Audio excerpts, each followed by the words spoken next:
మార్చి మార్చి తవ్వుకుంటాం.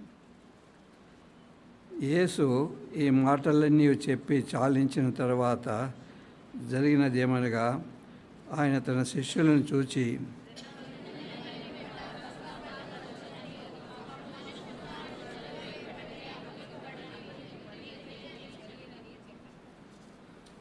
ప్రభు సాయం కొరకై ప్రార్థించుకుంటాం. మా ప్రేమ గల దేవా, జీవము గల మా తండ్రి, నీ కుమారుడైన యేసుక్రీస్తు వారి అతి శ్రేష్టమైన కృపగల నామం పేరిట నీ పాద సన్నిధి మమ్మల్ని తెచ్చినందుకై నీకు స్తోత్రములు. ఉదయకాలంలో దేవుని కృపను గురించి ధ్యానించుటకు మీరు ఇచ్చిన గొప్ప ఆధిక్యతను బట్టి నీకు స్తోత్రములు. దేవుని కృపను బట్టి ప్రతి మనుషుని కొరకు నువ్వు మరణం అనుభవించినట్లుగా దూతల కంటే తక్కువ వాడిగా చేయబడినందుకై నీకు స్తోత్రములు. మధ్యాహ్న కాలంలో ప్రభు బలలో మేము పాలు పొందనై ఉండగా తండ్రి మమ్మల్ని పరీక్షించుకొని సరి చేసుకొని యోగ్యమైన విధముగా ప్రభు బలలో పాలు పొందినట్లుగా మీరే మమ్మల్ని నడిపించమని, నన్ను కూడా నీ చేతికి అప్పచెప్పుకుంటూ నీ మాటలే మాకు దయచేయమని, నీ దయగల మాటలు, అధికారంతో కూడిన మాటలు మాకు దయచేయమని యేసుక్రీస్తు వారి పేరిట ప్రార్థించి వేడుచున్నాము తండ్రి. ఆమేన్.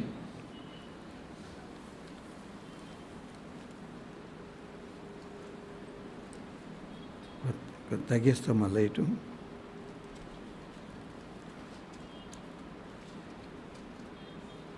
ప్రభువైన యేసుక్రీస్తు చెప్పిన మాటలు 2వ వచనం 26వ అధ్యాయం 2వ వచనం చూస్తే, 2 దినములైన పిమ్మట పస్కా పండుగ వచ్చుననియు, అప్పుడు మనిషి కుమారుడు సిలువ వేయబట్టుకై అప్పగింపబడిననియు మీకు తెలియనెను. ఇశ్రాయేలు యూదులు పస్కా బలి పశువును వధించే సమయంలో ప్రభువైన యేసుక్రీస్తు శిలువ మ్రాను మీద మన కొరకై వధింపబడినవాడు. ఆయన మన పాపముల కొరకై వధింపబడినవాడు. దేవుని కృపను బట్టి ప్రతి మనిషిని కొరకు ఆయన మరణం అనుభవించినవాడు. మనలో ఒక్కొక్కరి కొరకు మరణము అనుభవించిన వాడుగా ఉన్నాడు. ఆయన ఈ లోకం విడిచిపెట్టి పోక మునుపు ఆయన శ్రేష్టమైన మాటలు, ఎవరైనా ఈ లోకమును పెద్దవారు వదిలిపెట్టి పోయేటప్పుడు బంధువులందరూ చుట్టూ చేరుకుంటారు, ఏం చెప్తాడో అని. ప్రభువైన యేసుక్రీస్తు చెప్పిన మాటలు చూస్తే ఆయన నమ్మకత్వమును గురించి పలికిన మాటలు. 25వ అధ్యాయంలో 23వ వచనం,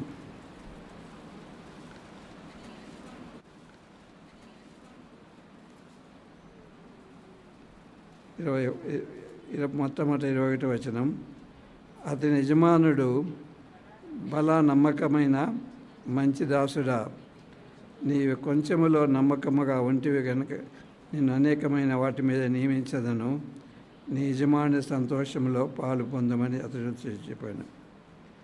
23వ వచనం కూడా, బలా నమ్మకమైన మంచి దాసుడా, నీవు కొంచెములో నమ్మకముగా ఉంటివి కనుక నిన్ను అనేకమైన వాటి మీద నియమించదును, నీ యజమాని సంతోషంలో పాలు పొందమని అతనితో చెప్పాను. దేవుని కుమారుడు ప్రభువైన యేసుక్రీస్తు మన యొద్ద కోరేది ఏదంటే నమ్మకత్వము.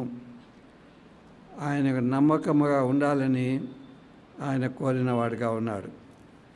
ఈ లోకంలో 2 భార్యాభర్తలు వివాహం చేయబడేటప్పుడు వారు కొన్ని ప్రమాణాలు చేసుకుంటారు. ఆ ప్రమాణాల్లో ప్రాముఖ్యమైన అంశం ఏది? నమ్మకత్వము. మరణం వరకు ఒకరు నమ్మకముగా ఉంటామని వారు ప్రమాణం చేసుకుంటారు. అదేవిధముగా ఏనాడైతే మనం రక్షణ పొందినామో ఆ దినమున ప్రభువైన యేసుక్రీస్తుతో కూడా మనం ప్రదానం చేయబడిన వారము. ఒక దినమున ఆయన తిరిగి 2వ రాకడ సమయంలో ఆత్మీయమైన వివాహము ప్రభువైన యేసుక్రీస్తుతో కూడా మన కలిగిన వారముగా ఉంటాం.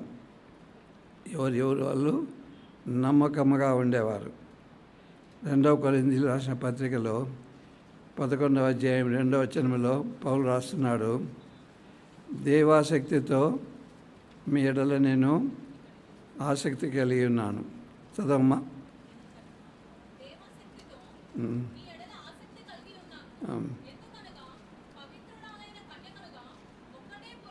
ఒక్కడే పురుషునికి అనగా క్రీస్తుకు సమర్పింపవలనని మిమ్మల్ని చాలేమా క్రీస్తుకు సమర్పింపవలనని మిమ్మల్ని ప్రదానము చేసి తిని.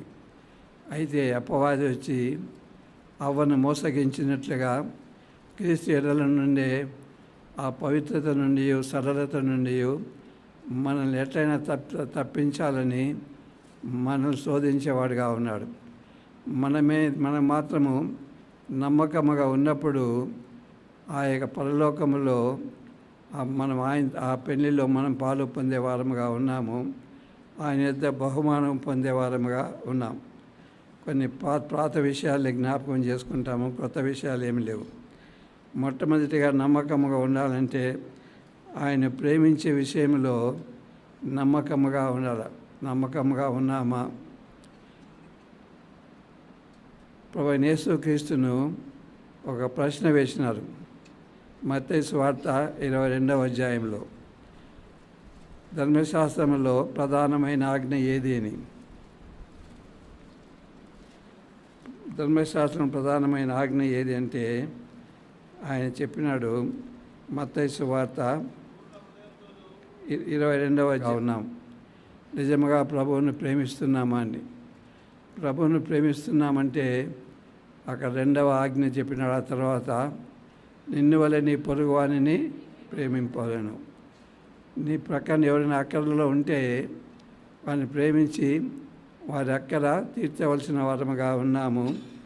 పొరుగువారిని ప్రేమిస్తున్నామా అని. అంతేకాకుండా మొట్టమొదటిగా ప్రభు బల ప్రారంభించినప్పుడు ప్రభువైన యేసుక్రీస్తు తన శిష్యులతో చెప్పిన మాటలు అది జ్ఞాపకం చేసుకుంటే, నేను మిమ్మల్ని ప్రేమించినట్టే మీరును ఒకరినొకరు ప్రేమింపవలెను. ఎట్లా? నేను మిమ్మల్ని ప్రేమించినట్లే.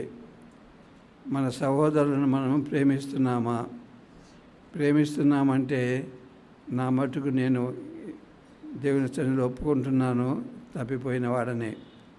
ప్రేమిస్తున్నానంటే సహోదరులను ప్రభువైన యేసుక్రీస్తు మనల్ని క్షమించినవాడు.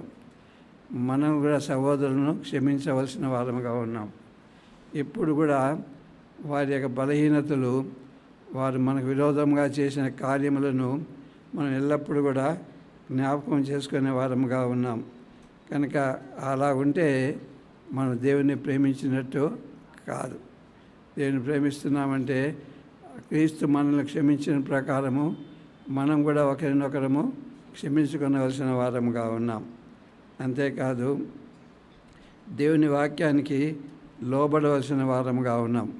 కీర్తనలు 119వ అధ్యాయము 165వ వచనం. కీర్తనలు 119, 165వ వచనం. ఎంతో నెమ్మది కలదు. ధర్మశాస్త్రం ప్రేమిస్తున్నామంటే నా హృదయంలో దానిని దాచుకుంటాను. అదే 119వ కీర్తనలో 9వ వచనంలో, యవనస్తులు దేని చేత తమ నడతను శుద్ధిపరచుకుందరు, నీ వాక్యమును బట్టి దాన్ని జాగ్రత్తగా చూసుకుంటే చేతనే కదా. 11వ వచనంలో కూడా రాయబడింది, నేను నీ ఎదుట పాపము చేయకూడనట్లు నీ వాక్యాన్ని నా హృదయంలో నేను ఉంచుకొని ఉన్నాను. ఇంగ్లీష్ భాషలో దాచుకొని ఉన్నాను. దేవుని వాక్యాన్ని ప్రేమిస్తున్నామా? దేవుని వాక్యం ప్రతి ఉదయము సాయంకాలం చదువుతున్నామా? ఊరికే న్యూస్ పేపర్ చదివినట్టు చదువుతున్నామా? నిజంగా మన హృదయంలో దాచుకునే దానికి మనం చదువుతున్నామా? మనం జ్ఞాపకం చేసుకునవలసిన వారంగా ఉన్నాం. తప్పకుండా దేవుని వాక్యం మీద ఆశ మనకు కలిగిన వారంగా ఉన్నామా లేదా పరీక్షించుకోవాలా. దేవుని ప్రేమిస్తున్నామంటే సహోదరులను ప్రేమిస్తున్నాం. పొరుగువారిని ప్రేమిస్తాం, దేవుని వాక్యాన్ని మనము ప్రేమించే వారముగా ఉంటాం. అంతేకాదు దేవుని మందిరాన్ని ప్రేమించే వారముగా ఉంటాం. దావీదు అంటాడు, కీర్తనలు 26వ అధ్యాయము 8వ వచనం, కీర్తనలు 26:8, నీ నివాస మందిరమును, నీ తేజో మహిమ నిలు స్థలమును నేను ప్రేమించుచున్నాను. దేవుని నివాస స్థలమును, ఆయన తేజో మహిమ నిలు స్థలమును నేను ప్రేమించుచున్నాను. నిజముగా ప్రేమిస్తున్నామా? ఒకసారి జ్ఞాపకం చేసుకోవాలి. దేవునికి చెల్లించవలసినవి మనం చెల్లిస్తున్నామా? దేవునికి మహిమకరముగా మనము జీవిస్తున్నామా? మనం ప్రశ్నించుకోవాల్సిన వారముగా ఉన్నాం. దేవుని ప్రేమించవలసిన వారముగా ఉన్నాం. దేవుని మందిరం అంటే ఒకటేమో మన దేహము కూడా దేవుని యొక్క మందిరం. పౌలు అంటాడు, మీ దేహము దేవుని వల్ల మీకు అనుగ్రహింపబడి మీలోనున్న పరిశుద్ధాత్మక ఆలయమై ఉన్నదని మీరు ఎరగరా. కనుక మన హృదయమే దేవుని యొక్క ఆలయం. మన హృదయాన్ని ప్రేమిస్తున్నామా? మన హృదయాన్ని కాపాడుకుంటున్నామా? మన గృహం కూడా దేవుని ఆలయం. ప్రభువైన యేసుక్రీస్తు అన్నాడు, ఎక్కడ 2-3 నా నామమున కూడి ఉందరో అక్కడ నేను వారి మధ్యన ఉంటాను. నేను నివసించే స్థలము, నేను, నా కుటుంబం, నా భార్య, పిల్లలు నివసించే స్థలం కూడా దేవుని నివాస స్థలము. దాన్ని నేను భద్రముగా కాపాడుకోవలసిన వారనిగా ఉన్నాను. దేవునికి ఇష్టం లేని కార్యములు అక్కడ ఏమి చేయకూడదు. దేవునికి ఇష్టం లేని వస్తువులు ఏమి కూడా అక్కడ ఉండకూడదు. నేను చిన్నప్పటి నుండి మా ఇంట్లో నేర్పించింది ఏమంటే, దేవుని ఈ గృహములో దేవునికి ఇష్టం లేని కార్యములు చేయకూడదు. దేవునికి ఇష్టం లేని వస్తువులు ఏమి కూడా అక్కడ ఉండకూడదు. నేను గవర్నమెంట్లో ఉన్నతమైన ఉద్యోగం చేసినాను, కానీ ఏది కూడా నాకు చెందని వస్తువు నా ఇంటిలో లేదు. ఎవరు ఇప్పుడే పోయి చెక్ చేయొచ్చు. దేవుని నా ఇల్లు కూడా నేను కాపాడుకోవలసిన వారనిగా ఉన్నాను. పరిశుద్ధతను కాపాడుకోవలసిన వారంగా ఉన్నాను. హృదయ శుద్ధి గల వారు ధన్యులు, వారు దేవుని చూచెదరు. కనుక నా హృదయాన్ని, నా ఇంటిని పరిశుద్ధమైనదిగా ఉండటకు నేను కాపాడుకోవలసిన వారంగా ఉన్నాం. మనం ఒకసారి పరీక్షించుకోవాలి మన జీవితాలు. రోమి రాసిన పత్రిక 13వ అధ్యాయము 1వ వచనం, ప్రతి వాడుని ఏం చేయాలా? పై అధికారులకు లోబడి ఉండవలసిన వారముగా ఉన్నాం. మన పై అధికారులు ఎవరు? దేవుడు నియమించిన దేవుని యొక్క సేవకులు. వారికి లోబడి ఉంటున్నామా? తిరుగుబాటు చేస్తున్నామా? మనం పరీక్షించుకోవాలి. ప్రతి ఒక్కరు కూడా పై అధికారులకు లోబడి ఉండవలసిన వారము. 7వ వచనం రాయబడింది, ఎవనికి సుంకమో వానికి సుంకమును, ఎవనికి పన్ను వానికి పన్ను చెల్లింపవలెను. మన జీవితంలో మనం పన్ను చెల్లిస్తున్నామా లేదా ఒకసారి పరీక్షించుకోవాలా. ఒకళ్ళు చెల్లించకపోతే దేవుని విరోధంగా మనము జీవించే వారముగా ఉన్నామని డబ్బు విషయంలో కూడా ఉండాలి. గృహంలో కూడా భార్యాభర్తల మధ్యన ఆ ప్రేమ అనేది ఉండాలి. ఎఫెసీయుల రాసిన పత్రిక 5వ అధ్యాయము 22వ వచనం. ఎఫెసీయుల రాసిన పత్రిక 5వ అధ్యాయం 22వ వచనం చదవండి.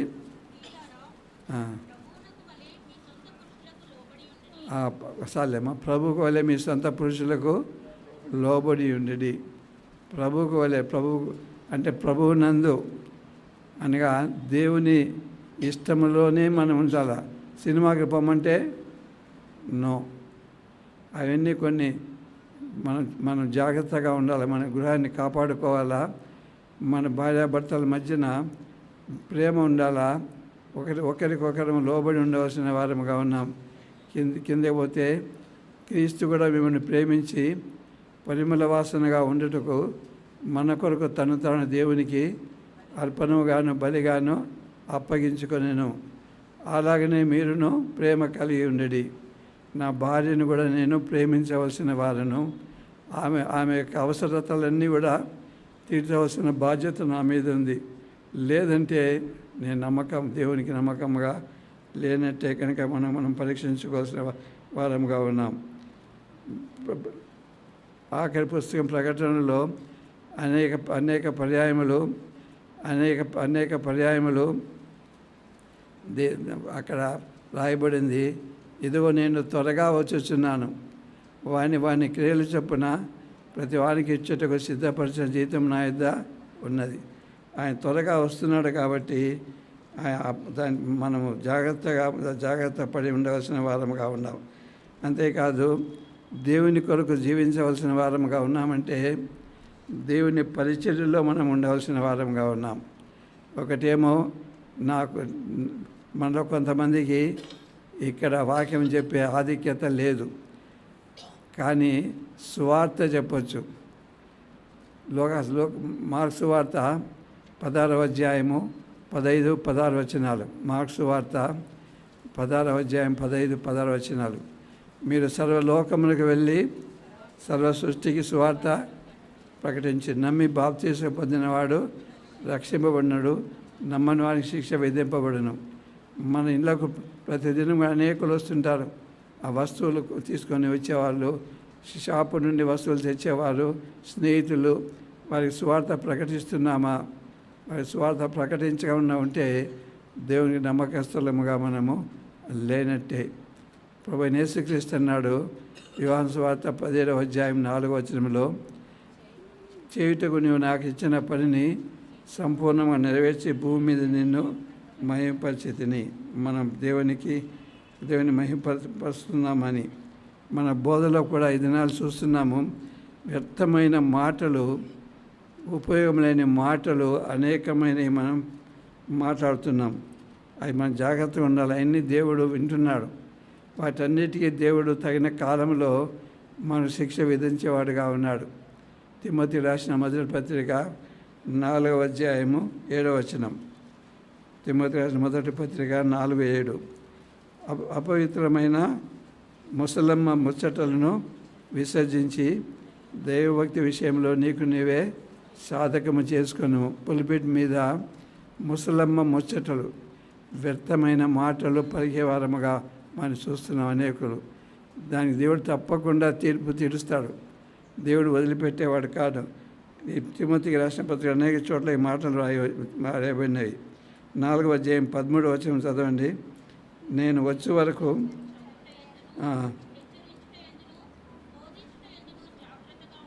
జాగ్రత్తగా ఉండను, చదువుట ఎందును, హెచ్చరించుట ఎందును, బోధించుట ఎందును జాగ్రత్తగా ఉండము. మనం జాగ్రత్తగా ఉన్నామా? నోటికి వచ్చినట్టు మాట్లాడుతున్నాము. ఈ దినాల్లో దేవుడు తప్పకుండా దానికి శిక్ష విధించేవాడుగా ఉన్నాడు, వదిలిపెట్టేవాడుగా ఉన్నాడు. 4వ అధ్యాయము 16వ వచనంలో కూడా రాస్తున్నాడు తిమోతికి, నిన్ను గుర్చియు నీ బోధను గుర్చియు నిలకడగా ఉండము. మన బోధలు ఇక్కడ నిలబడి మాట్లాడే బోధలు జాగ్రత్తగా మాట్లాడుతున్నామా, ఇష్టం వచ్చేట్టు మాట్లాడుతున్నామా? అవన్నీ కూడా దేవుడు లెక్కలు వేసుకునేవాడుగా ఉన్నాడు. కనుక మనం నమ్మకంగా ఉండవలసిన వారంగా ఉన్నాం. ఆఖరిగా ఇంకో విషయం చూస్తే తిమోతి కొరింథీయులకు రాసిన మొదటి పత్రిక 4వ అధ్యాయము 1-2 వచనాలు. కొరింథీయులకు రాసిన మొదటి పత్రిక 4వ అధ్యాయము 1-2 వచనాలు. ఒకటేమో క్రీస్తు సేవకులమనియు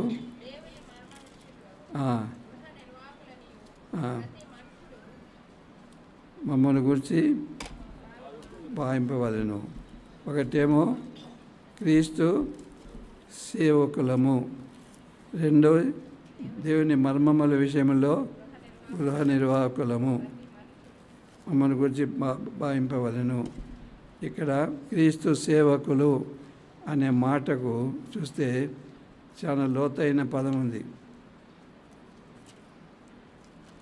ఇలాగున క్రీస్తు సేవకులమనియు దేవుని మర్మముల విషయంలో గృహ నిర్వాహకులమనియు ప్రతి మనుషులు మమ్మను భావింపవలెను. మరియు గృహ నిర్వాహకులలో ప్రతి వాడును నమ్మకమైన వాడై ఉండట అవశ్యము. క్రీస్తు సేవకులమనియు. ఈ సేవకులనే మాటకు గ్రీకు భాషలో చూస్తే ఒకటేమో చేతితో పనిచేసేవారము, అనగా మాన్యువల్ వర్క్. మనము చేతితో ఇతరులకు పనిచేసి వారికి సహాయపడేవారంగా మనం ఉన్నామా? మనం గొప్పగా హెచ్చించుకుంటున్నామా? ఇంకో మాట ఉంది. ఈ క్రీస్తు సేవకులమై ఉన్నామనే మాటకు అండర్ రోయర్ అని హెబ్రీ భాషలో ఉంది. అనగా పడవ నడిపే వారు పూర్వకాలంలో తెడ్లు వేసేవారు. ఆ తెడ్లు వేసే వారిలో కింది భాగంలో ఉండేవారు కనబడకుండా పనిచేసేవారుగా ఉన్నారు. మనకు కనపడాలని పనిచేస్తున్నామా? క్రీస్తు సేవకుల వలె దేవుని కొరకు మనం పనిచేస్తున్నామా? ఈ దినాల్లో మనల్ని మనం ఇతరులకు కనిపించుకోవాలని చూస్తున్నాం, కానీ నిజమైన ఆ క్రీస్తును ప్రేమించిన వారమై, క్రీస్తు యొక్క పనిని ప్రేమించిన వారమై పనిచేసే వారంగా లేము. ప్రభువైన యేసుక్రీస్తు తాను అప్పగింపబడిన రాత్రి ఏం చేసినాడు? ఒక గిన్నె తీసుకొని నీళ్ళు తీసుకొని శిష్యుల పాదముల కడుగుటకును తాను కట్టుకుని వాళ్ళతో తుడుచుడుకును మొదలుపెట్టాను. ఎంతగా తగ్గించుకున్నాడు. మన జీవితంలో ఆ తగ్గింపు ఉందా మనం జ్ఞాపకం చేసుకోవాలి. మనం అన్నీ కూడా మనం ఎక్కువగా చూసుకునే వారంగా ఉన్నాం. దేవుడు మనకు ప్రతిఫలం ఇవ్వడు. అంతేకాదు, దేవుని మర్మముల విషయంలో గృహ నిర్వాహకులం అనగా స్టూవర్డ్స్, అనగా ఆ గృహానికి అధికారి కాదు, కానీ దేవుని ప్రతినిధిగా అక్కడ ఉన్నవారు. మన సేవకులు గృహ నిర్వాహకులు దేవుని ప్రతినిధులుగా ఉన్నవారు. వారు నమ్మకముగా దేవుని సేవ చేయవలసిన వారుగా ఉన్నారు. దేవుని సేవ చేయవలసిన వారుగా ఉన్నారు. తాము కనపరుచుకునేది కాకుండా దేవునికి కనపరుచుకునే వారిగా ఉండవలసిన వారుగా ఉన్నారు. కనుక ఒకసారి మనం పరీక్షించుకుందాం. మనం నిజంగా నమ్మకముగా పనిచేస్తున్నామా? దేవుని కొరకు పనిచేస్తున్నామా? మన ఇతరులకు నేను కనపడాలని పనిచేస్తున్నామా? నేను కనపడాలని పనిచేస్తే దేవుని వలన ఏం ప్రతిఫలం కూడా నాకు రాదు. కనుక మన జీవితంలో దేవుని కొరకు ప్రతిష్ఠించుకొని జీవించవలసిన వారంగా ఉన్నాం. గృహ నిర్వాహకుల వలె మనం ఉండవలసిన వారంగా ఉన్నాం. ఏ గృహ నిర్వాహకుడు? పౌలు చెప్పిన గృహ నిర్వాహకుడు. కనుక ఒకసారి ప్రభు బల యుద్ధకు వచ్చినప్పుడు మనం పరీక్షించుకుందాం. కొరింథీయులకు రాసిన మొదటి పత్రిక 11వ అధ్యాయము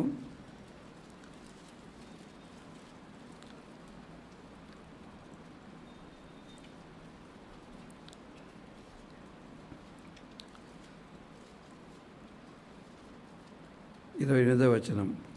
కాబట్టి ప్రతి మనుష్యుడు తను తాను పరీక్షించుకొనవలెను. అలా చేసి ఆ రొట్టెని తిని ఆ పాత్రలను త్రాగవలెను. ప్రభు శరీరముని వివేచింపక తిని త్రాగువాడు తను శిక్షావిధి కలుగుటకే తిని త్రాగుచున్నాడు. కనుక మనము పరీక్షించుకొని ఏ విషయంలో మనం తప్పు చేసినామో, పాపం చేసినామో అది ఒప్పుకొని తగ్గించుకొని ప్రభు బలలో పాలు పొందుదాం. దేవుడి వాక్యాన్ని దీవించునుగాక.